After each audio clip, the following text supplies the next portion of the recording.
نحمدہ و نصلی علی رسول الکریم اعوذ باللہ من الشیطان الرجیم بسم اللہ الرحمن الرحیم ومن لم يحكم بما انزل اللہ فاولئک هم الکافرون رب اشرح لی صدری ویسر لی امری واحلل عقدۃ من لسانی یفقهوا قولی رب زدنی علما آمین۔ محترم ناظرین، السلام علیکم ورحمۃ اللہ وبرکاتہ۔ پچھلی مرتبہ میں نے جب جماعت کو بنانے کے تعلق سے باتیں کی تھی، اس وقت میں نے یہ بھی کہا تھا کہ جن حضرات کے ذہن میں اب بھی کوئی سوالات رہ جاتے ہیں تو وہ مجھ سے رابطہ کریں۔ میں نے اپنا نمبر بھی دیا تھا ویڈیو کے آخر میں، لیکن ابھی تک میرے پاس کوئی سوال اس طرح کے نہیں آئے۔ اس کے پیچھے وجوہات ہو سکتی ہیں کہ یا تو کسی نے سنا نہیں، یا جن حضرات نے سنا ان کو اچھی طرح سے سمجھ میں آ گئی، لہٰذا اب سوال پوچھنے کی ضرورت رہی نہیں۔ بہرحال جو بھی وجہ ہو، آئیے میں اسی سلسلے کو آگے بڑھاتے ہوئے وہ دو احادیث جو میں نے آپ کے سامنے رکھی تھی اس وقت، صحیح مسلم کی حدیث نمبر 177 اور مشکوٰۃ المصابیح کی حدیث نمبر 5152۔ صحیح مسلم کی حدیث نمبر 177 میں جو اللہ کے نبی صلی اللہ علیہ وسلم نے فرمایا کہ جس کسی نے کسی منکر کو دیکھا، کسی گناہ کو دیکھا، تو اس کو چاہیے کہ وہ اپنے ہاتھ سے اس کو روکے، اپنی طاقت سے، اور اگر اس کی استطاعت نہ ہو تو اپنے زبان سے اس کو روکے، اور اگر اس کی بھی استطاعت نہ ہو تو وہ اپنے دل میں اس کو شدید نفرت رکھے اور اس کو برا جانے۔ تو یہ حدیث سنانے کے بعد میں نے مثال بھی دی تھی اور وہ حدیث بھی سنایا تھا کہ اللہ رب العالمین نے ایک بستی کو لوٹنے کا حکم دیا تھا جبرائیل علیہ السلام کو۔ یہ مشکوٰۃ المصابیح کی حدیث نمبر 5152 ہے، اور اس کے بعد عرض کیا تھا جبرائیل علیہ السلام نے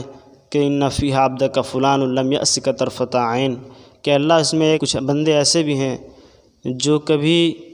پلک جھپکتے اتنی دیر بھی گناہ نہیں کرتے، کیا اس پر بھی بستی کو پلٹ دیا جائے؟ تو اللہ رب العالمین نے فرمایا اخلبھا علیہ وعلیہم، پلٹو اس بستی کو پہلے اسی پر، اس کے بعد دوسروں پر، اس لیے کہ فإن وجہہ لم یتمعر فیہا ساعۃ قط، اس لیے کہ میرے غیرت کی وجہ سے کبھی اس کے چہرے کا رنگ نہیں بدلا۔ یعنی کہ یہ نیکیاں تو کرتا ہے، اور نیکیوں اور وعظوں میں تو بہت آگے، اتنے اعلیٰ درجے پہ کہ اس کی گواہی حضرت جبرائیل علیہ السلام دے رہے ہیں، لیکن اس کے بعد بھی اس نے مشرکین کو اور دین کا مذاق اڑانے والوں کو اور شریعت کی دھجیاں بکھیرنے والوں کو اس نے سمجھایا نہیں، اس تک دین کی دعوت نہیں پہنچائی، لہٰذا یہ دوہرا مجرم ہے۔ اس کو سمجھ میں آتا تھا، اسے معلوم ہے کہ شریعت کیا ہے، دین کیا ہے، اسلام کیا چیز ہے، اس کے بعد بھی اس نے اس کو بتایا نہیں، اس کو روکا نہیں۔ ان دونوں احادیث میں جو باتیں کامن آتی ہے وہ یہ، کسی بھی منکر کو دیکھ کے روکنا، گناہ کو روکنا، بدعات و خرافات یا شرک کو انجام دینے والے کو روکنا، اس کو سمجھانا، اسے بتانا، آگے بڑھ کر کے اس کو بتلانا کہ یہ دین کے خلاف کام کر رہے ہو تم، لہذا اسے چھوڑ دو۔ اللہ رب العالمین کے غیظ و غضب کو اور اللہ رب العالمین کے غصے کو دعوت نہ دو، یہ کہنا ان دونوں حدیث میں ہے، اور یہ کہنا اتنا ضروری ہے کہ اگر یہ کام نہیں کرتے پھر ساری نیکیاں بیکار ہیں، نمازیں ہیں، تہجد ہے، روزے ہیں، سب کے سب بیکار ہو گئے اگر یہ چیز نہیں ہے تو۔ یعنی ہمارا جو جماعت کو بنانے کا جو مقصد تھا، ہماری جماعت کو بنانے کا، وہ یہی تھا کہ ہم کسی بھی منکر کو دیکھ کے روکیں، یعنی مکمل شریعت پر عمل کرنا اور لوگوں تک اس کی دعوت پہنچانا، یہ ہمارا اور آپ کا کام ہے۔ تو اسی کو میں آج انشاءاللہ تبارک و تعالی چند منٹوں میں ان 3 نکتے ہیں جس پر میں نے اس کو مشتمل کیا ہے، اس پر ہماری جماعت کام کرے گی، یعنی کہ مشرکین کو یا بدعات و خرافات کو انجام دینے والے کو روکنا، یہ ہماری اور آپ کی جماعت کا کام ہوگا، جس جماعت کی تعمیر کی بات میں نے پچھلی مرتبہ کیا بھی تھا۔ تو سب سے پہلا جو نکتہ ہے وہ ہے مکمل دین پر عمل کرنا، پہلے خود نیکیوں پر عمل، اور اسلام کی جو شریعت ہے جس پر ہمیں اور آپ کو گامزن رہنا ہے، مثال کے طور پہ زکوٰۃ ہے، شادی کے قوانین ہیں، پردے کا نظام ہے، چوروں کو اس کی سزا دینا یا زانیوں کو اس کی سزا دینا جو سزا بنتی ہے، یہ ہمارے اور آپ کے لیے ضروری ہے، اس پر عمل کرنا بھی ضروری ہے۔ کامل دین پر عمل کے 2 حصے ہیں، نمبر 1 نیکی کے کاموں پہ عمل کرنا، اور نمبر 2 دین کے قوانین پر عمل کرنا۔ نیکی کے بارے میں بس ایک حوالہ میں دوں گا، سورہ بقرہ کی آیت نمبر 177 اگر آپ پڑھیں، یہ قرآن کریم کی طویل ترین سورتوں میں سے ایک آیت یہ بھی ہے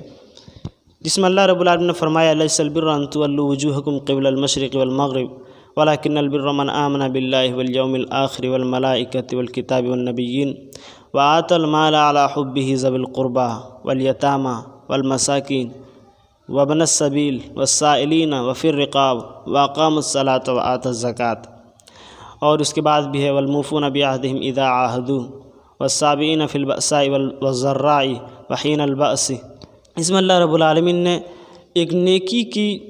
جو کانسیپٹ ہو سکتی ہے، جو سوچ ہو سکتی ہے، جو تصور ہو سکتا ہے، اس کو اللہ رب العالمین نے جمع کیا ہے اور بتایا کہ تم نیکی کس چیز کو سمجھتے ہو۔ اصل میں نیکی تو یہ ہے کہ تم اپنے اس مال کو جس کو تم بڑی محبت سے جمع کر کے رکھے ہو، اس کو تم خرچ کرو سب سے پہلے ان لوگوں میں جو تمہارے قریبی رشتہ دار ہیں۔ اس کے بعد پھر فرمایا والیتامى، اور یتیموں کو، والمساکین، اور مسکینوں کو، والسائلین، اور مانگنے والے کو، وفی الرقاب، اور گردنیں چھڑانے میں، یعنی اقام الصلاۃ وآتى الزکاۃ، اور پھر وہ نماز پڑھے اور پھر وہ زکوٰۃ دے۔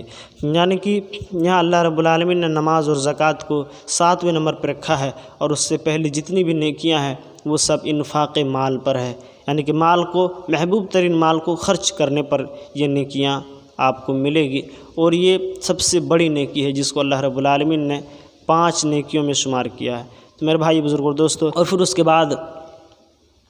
نماز ہے اور زکوٰۃ ہے۔ تو یہ ہے نیکی کے کاموں پر عمل، یہ پہلے نقطے کا پہلا نقطہ ہے،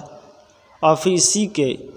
کامل دین پر عمل کرنے کا جو دوسرا حصہ ہے وہ اسلام کے قوانین ہے۔ میں عرض کر چکا ہوں، اس میں سے زکوٰۃ کا نظام ہے، شادی کا نظام ہے، شادی کے جو شرائط ہیں وہ کس طرح شادیاں ہونی چاہیے، کس طرح پردے کے نظام ہمارے اور آپ کے یہاں ہونی چاہیے، شراب نوشی کو ختم کرنے کا مکمل جو ہے سوچ اور کانسیپٹ ہونا چاہیے ہمارے اور آپ کے یہاں، یہ سب جو چیزیں ہیں، حرام اشیاء کو استعمال نہ کرنا، سود کو ختم کرنا، یہ ہمارے اور آپ کے اوپر ذمہ داری ہے، اور اس پر اگر ہم اور آپ عمل نہیں کرتے، کامل عمل نہیں کرتے، تو پھر اب ظاہر سی بات ہے ہم تو ایک تو دنیا میں کامیابی حاصل نہیں کر سکتے، اور آخرت میں ہم کامیاب نہیں ہو سکتے۔ اللہ رب العالمین نے فرمایا افتؤمنون ببعض الکتاب وتکفرون ببعض فما جزاء من يفعل ذلك الا خزي في الحیاة الدنیا ویوم القیامة یردون الى اشد العذاب۔ یہ سورہ بقرہ کی آیت نمبر 85 ہے۔ اس میں اللہ رب العالمین نے فرمایا کہ تم شریعت کے کچھ حصوں کو مانتے اور کچھ حصوں کو نہیں مانتے، گویا تم نمازیں تو پڑھتے ہو، نیکیوں کے کاموں میں تم آگے تو رہتے ہو، حالانکہ زکوٰۃ دینا، نماز پڑھنا، تہجد گزار ہونا، روزے رکھنا، یہ بھی دین کا حصہ ہے، یہ اسلام کا حصہ ہے، اس پر تو عمل کرتے ہو، لیکن شراب اور جوئے سے باز نہیں آتے، اپنے یہاں زکوٰۃ کے نظام کو ٹھیک سے نافذ نہیں کر سکتے، سود کو نہیں چھوڑ سکتے۔ اگر یہ کام نہیں کرتے ہو، اور اگر صرف نیکیوں پہ تمہاری توجہ ہے، اس کا مطلب تمہیں دنیا میں نہ کامیابی ملے گی اور نہ آخرت میں کامیابی ملے گی۔ لہٰذا کامل دین پر عمل کرنا یہ ضروری ہے۔ میں آپ کو ایک بار پھر یاد دہانی کرا دوں کہ میں نے جو باتیں کی تھی کہ دین کی دعوت دینا یا تبلیغ کرنا، کسی کو برے کاموں سے روکنا، یہ ہمارا مقصد ہے، لیکن اس میں یہ بات میں پہلے اس لیے کہہ رہا ہوں کیونکہ اب اگر آپ اس کی دعوت دیں گے تو سب سے پہلے وہ آپ کو خود پوچھے گا کہ تم ہمارے ہاں ہمیں کہتے ہو کہ شریعت کے مطابق شادی کرو، کیا تم شریعت کے مطابق شادی کرتے ہو؟ تمہیں تو ہم نے ایسا کرتے ہوئے نہیں دیکھا، تو ہمارے اور آپ کے اوپر یہ جو ہے بیوقوفی کا انداز ہوگا، اور یہ بھی سچ ہے۔ لہٰذا اس پر پہلے خود عمل کرنا ضروری ہے۔ یعنی کہ آپ کو کوئی شادی کی دعوت دے رہا ہے کہ آپ ہمارے ہاں شادی میں آئیں، اور اگر خاتون کی شادی ہے تو پھر آپ نہیں جائیں گے، کیوں؟ اس لیے کہ خاتون کی شادی میں جانا اور وہاں پہ خوشی منانا یہ شریعت میں کہاں سے جائز ہے؟ حالانکہ ولیمے کی دعوت میں اگر آپ نہ جائیں تو اس میں گناہ بھی ہے، آپ کو ولیمے کی دعوت میں جانی چاہیے۔ لیکن یہ غلط رسومات کو انجام دینے کی اگر آپ کو دعوت آتی ہے تو اگر آپ اس کو روکتے ہیں تو اس کے لیے آپ کو پہلے سے تیار ہونا ہوگا، اور تیار ہونے کا جو طریقہ ہے وہ یہ کہ آپ اس پر خود پہلے عمل کرتے ہوں۔ یعنی کہ آپ کے گھر میں شادیاں ہوئی تھی لیکن آپ نے اس طرح کی شادیاں نہیں کی جس طرح آج مشرکانہ رسومات پہ شادیاں ہوتی ہیں، تو یہاں سے پھر آپ کی تبلیغ شروع ہوگی، یعنی کہ آپ کہنے کے لائق ہو جائیں گے، اور جب آپ کہنے کے لائق ہو گئے تو پھر اب ظاہر سی بات ہے یہاں سے آپ کی تبلیغ کا کام اور دعوت کا کام شروع ہوگا۔ یعنی کہ آپ لوگوں کو کہہ سکتے ہیں کہ فلاں یہ چیزیں ہیں، یہ شریعت کی یہ احکام ہے جس پر میں عمل کرتا ہوں، اگر اس کے علاوہ اس سے ہٹ کر کے اگر آپ مجھے دعوت دیتے ہیں اس چیز کی تو آپ مجھے معاف کریں، میں نہیں جا سکتا، میں اس میں شامل نہیں ہو سکتا، میں اس میں شریک نہیں ہو سکتا۔ تو یہ جو چیزیں ہیں یہاں سے پھر تبلیغ اور دعوت اور لوگوں کو بتانا ضروری پڑ جاتا ہے۔ یہیں سے دوسرا مرحلہ شروع ہوتا ہے دعوت و تبلیغ کا۔ دعوت و تبلیغ کے تعلق سے میں آپ کو عرض کر دوں کہ دعوت یعنی ہوتا ہے بلانا۔ اس کو اللہ رب العالمین نے قرآن کریم میں فرمایا ادعو الی سبیل ربک، بلاؤ اپنے رب کے راستے کی طرف، بالحکمہ، حکمت کے ساتھ۔ یعنی کہ یہ فعل امر کے شکل میں اللہ رب العالمین استعمال کیا ہے کہ ادعو، بلاؤ۔ اس کا مصدری معنی ہوگا دعوت یعنی بلانا، اور تبلیغ کا مطلب ہوتا ہے پہنچانا۔ تو دعوت و تبلیغ کرنا یہاں سے پھر آپ کا شروع ہو جاتا ہے۔ اور اس ضمن میں آپ کو ایک دوسری بات بھی عرض کر دوں کہ ہمارے ہاں جو تبلیغ ہوتی ہے یا دعوت و تبلیغ ہوتی ہے وہ صرف نیکیوں کی ہوتی ہے، اور قوانین جو اسلامی قوانین ہیں جو میں نے عرض کیا آپ کو اس کی نہیں ہوتی، اور اگر ہوتی بھی ہے تو تھوڑی بہت۔ لیکن یہ تبلیغ بھی اگر ہوتی ہے تو صرف اعلانیہ زبان سے اس کی تبلیغ ہوتی ہے، کر کے کوئی نہیں دکھاتا۔ بڑے بڑے عالم ہم نے دیکھے ہیں، بڑے بڑے عالم کہ جو اسلامی قوانین کی بات تو کرتے ہیں لیکن پھر مشرکانہ رسومات پہ شادیوں کو رچانے والے کے محفل میں جا کے بیٹھتے ہیں، وہاں پر ان کے ساتھ بڑے زور و شوق کے ساتھ اس کے پاس رہتے ہیں اور دعوت کھا پی کر کے نکاح پڑھا کر کے واپس چلے آتے ہیں۔ تو ایسے لوگ بھی ہمارے ہاں موجود ہیں، لیکن یہ تبلیغ نہیں ہے۔ آپ کو عرض کر دوں یہ تبلیغ نہیں ہے۔ جب تک آپ خود اس پر عمل نہیں کرتے آپ دوسرے کو کہنے کے لائق نہیں ہیں، کیونکہ اللہ رب العالمین نے ایک ڈانٹ پلائی ہے ایسے لوگوں کو۔ فرمایا سورہ بقرہ کی آیت ہے اتأمرون الناس بالبر وتنسون انفسکم وانتم تتلون الکتاب افلا تعقلون، کہ کیا تم لوگوں کو نیکی کا حکم دیتے ہو اور اپنے آپ کو بھول جاتے ہو؟ یعنی کہ تمہیں اپنا خیال نہیں ہے، تم خود نہیں جانتے اپنے نفس کے بارے میں کہ کیا تمہیں بھی حساب دینا ہے یا نہیں دینا۔ تم لوگوں کو صرف دعوت دیتے ہو اور اپنے آپ کو بھول جاتے ہو، کیا اس پر عمل کرنا تمہاری ذمہ داری نہیں ہے؟ وانتم تتلون الکتاب، اور جب کہ تم کتابیں بھی پڑھتے ہو، افلا تعقلون، کیا تم عقل نہیں رکھتے؟ اور پھر اللہ رب العالمین نے فرمایا یا ایھا الذین آمنوا لم تقولون ما لا تفعلون، اے مسلمانوں، اے مومنوں، تم کیوں وہ باتیں کہتے ہو جو خود کرتے نہیں ہو؟ اللہ رب العالمین سخت بیزار ہے اس سے کہ تم کہو وہ جو خود کرتے نہیں۔ یہ سورہ صف کی آیت نمبر 1 سے 2 ہے۔ اس میں اللہ رب العالمین نے واضح کر دیا ہے کہ جب دین کی تبلیغ ہو تو اس پہ سب سے پہلے خود عمل کرنا، یعنی اس کا عامل خود ہونا ضروری ہے، ورنہ اگر آپ اس کی دعوت صرف کرتے ہیں اور عمل نہیں کرتے اس پر تو پھر آپ کا یہ دعوت بیکار کا ہے۔ اور میں اکثر سورہ توبہ کی آیت نمبر 23 کوٹ کیا کرتا ہوں، اللہ رب العالمین نے بڑے سخت انداز میں فرمایا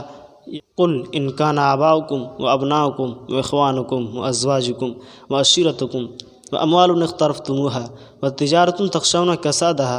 ومساکن ترضونها احب الیکم من اللہ ورسولہ وجہاد فی سبیلہ فتربصوا حتی یأتی اللہ بامرہ واللہ لا یہدی القوم الفاسقین۔ اللہ رب العالمین نے فرمایا کہ اے نبی صلی اللہ علیہ وسلم ان سے کہہ دو کہ اگر وہ تمہارے باپ قل ان کان آباؤکم و ابناؤکم، یا تمہارے بیٹے اور تمہارے بیٹے، و اخوانکم اور تمہارے بھائی، و ازواجکم تمہاری بیویاں یا بیویوں کے لیے شوہر،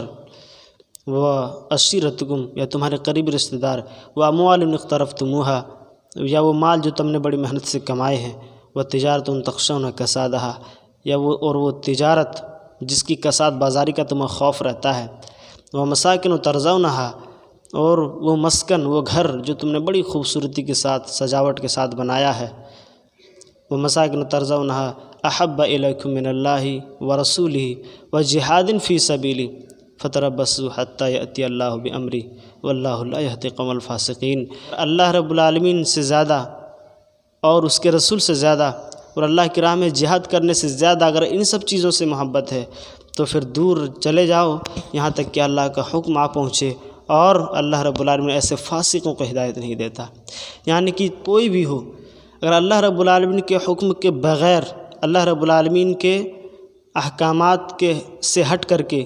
کوئی بات اگر اللہ کہی جاتی ہے اور تمہیں اس کا حکم دیا جاتا ہے تو تم اس کو روند دو پیروں سے۔ کیوں؟ اس لیے کہ اللہ اور اس کے رسول اور اللہ کے راہ سے جہاد کرنے سے زیادہ افضل اگر ان سب چیزوں کو سمجھو گے تو پھر اللہ رب العالمین ہدایت سے محروم کر دے گا۔ اللہ رب العالمین ہدایت نہیں دیتا ایسے لوگوں کو، یعنی کہ قریبی رشتہ دار بھی اس میں شامل ہیں۔ اگر قریبی رشتہ دار ہو یا باپ بیٹے کوئی بھی ہو یا ماں ہو، اگر انہوں نے اگر حکم دیا ہے کہ تم ایسا کرو، لیکن اگر شریعت اس کی اجازت نہیں دیتی تو پھر آپ کو نہیں کرنا ہوگا۔ یہ ہے کامل دین پر عمل کر کے، اور پھر اس کے بعد اگر آپ اس کی تبلیغ کرتے ہیں، اس کے بعد اگر دعوت دیتے ہیں تو پھر یہ ہو گیا آپ کا کامل دین پر عمل کرنے کے بعد دعوت، اور یہ ہے صحیح۔ صرف زبان سے تبلیغ کر دینا، ممبر پہ چڑھ کے خطبے دے دینا، 2 گھنٹے کی تقاریر میں اپنی ساری علم کو جھاڑ کے رکھ دینا، یہ کوئی بہادری کا کام نہیں ہے۔ میرے بھائی بزرگوں دوستو، اسلام پر عمل کرنے کے لیے اور کامل دین اور مکمل اسلام پر عمل کرنے کے لیے قربانیاں بھی دینی پڑتی ہے۔ تو یہ ہے آپ کا دوسرا مرحلہ۔ اس پر میں نے جو لکھا ہے وہ آپ کو میں دوبارہ کہہ رہا ہوں کہ آپ اس کو پڑھیے ضرور۔ میں اس کا لنک دے رہا ہوں ڈسکرپشن میں، صرف کچھ زیادہ نہیں، 13 صفحے کی 13 PDF فائل ہیں، آپ اس کو پڑھ لیجئے۔ اور اس کے بعد تیسرا جو مرحلہ شروع ہوتا ہے، جو تیسرے کام ہمیں آپ کو کرنے ہیں، وہ ہے اقامت دین۔ شہادت علی الناس تک تو پہلے ہو چکا تبلیغ، اب ہے اقامت دین یا نفاذ شریعت، یا آپ اسے تکبیر رب کہیں، یہ تینوں کے تینوں ایک ہی ہیں۔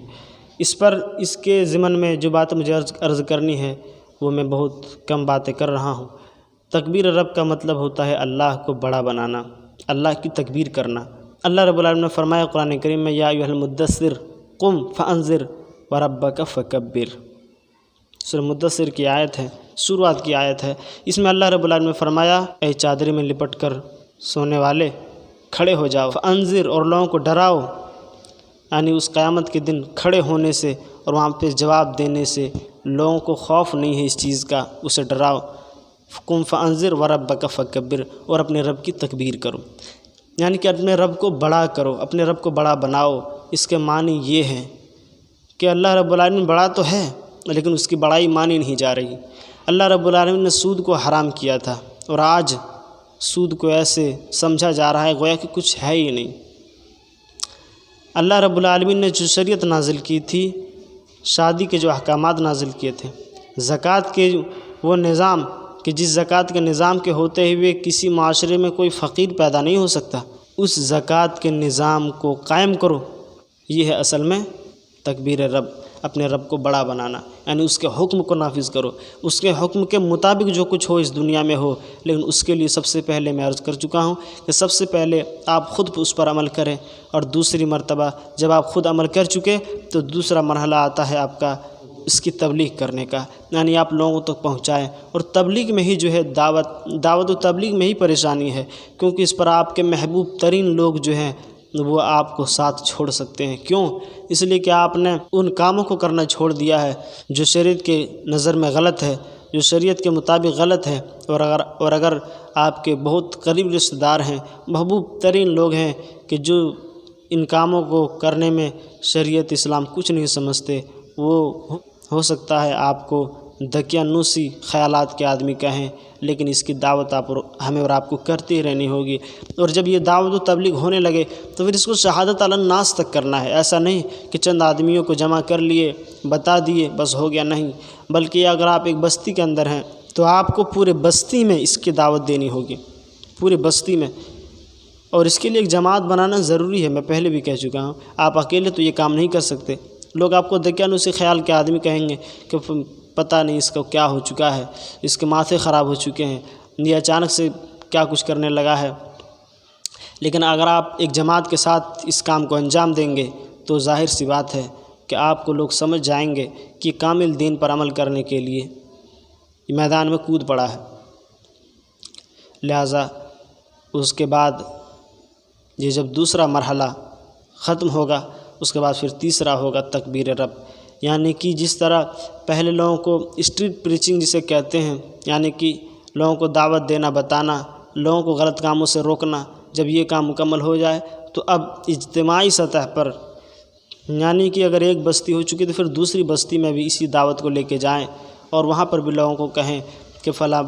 کہ ایسی ایسی بات ہے کہ ہم اسلام کے شریعت کے مطابق شادیاں ہم اپنے یہاں رچانا چاہتے ہیں، لیکن ہو رہا ہے یہ کہ ہم جہاں بھی اپنے بچوں کی یا بچیوں کی شادیاں رچاتے ہیں تو وہ دہیج مانگتے ہیں یا یہ کہتے ہیں کہ بنا دہیج کے ہم شادی نہیں کریں گے۔ اس کا علاج کیا ہے؟ تو میرے بھائیو بزرگوں اور دوستو، جان لیں کہ اس کا علاج بس یہی ہے